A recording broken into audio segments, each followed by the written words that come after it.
Hey pizza lovers! Here you're watching part 2 of my pizza making series where I'll show you how I roll out the dough and how to bake it. By now, you would have let your dough sit at room temperature for at least an hour. You should have also started to preheat your oven at 550 degrees Fahrenheit for about 30 to 45 minutes. Look at that smooth and sexy dough ball. So I like to use a cookie sheet, dust it with some flour, and you can put your dough on top and start stretching it out. You want to be pretty gentle.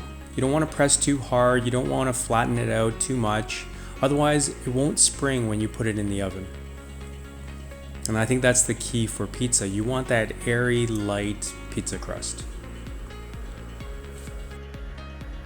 There's many ways to stretch out the dough, like tossing it in the air.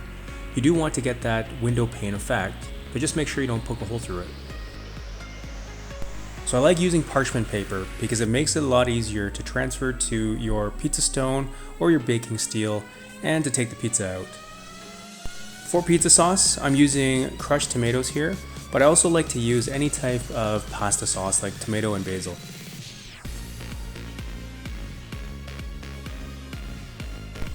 Typically I like a nice cheesy pizza, but because I eat so much of it, I go lighter on the cheese. For toppings, you really put anything on your pizza.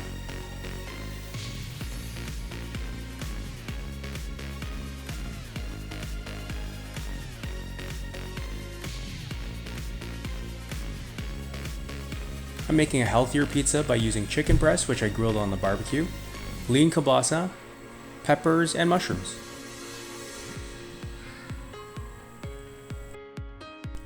Using leaner cuts of meat allows me to pack the pizza full of protein while keeping it relatively low in fat.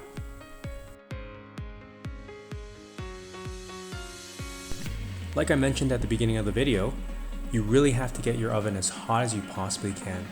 Convection bake if you have.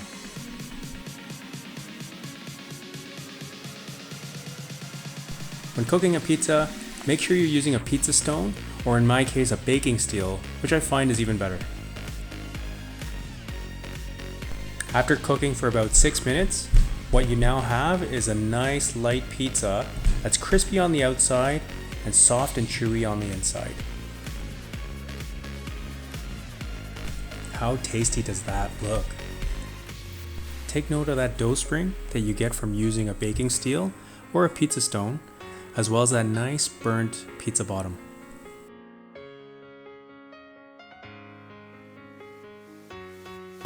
I'll be making more pizza related videos, so don't forget to like and subscribe. See you at the next one.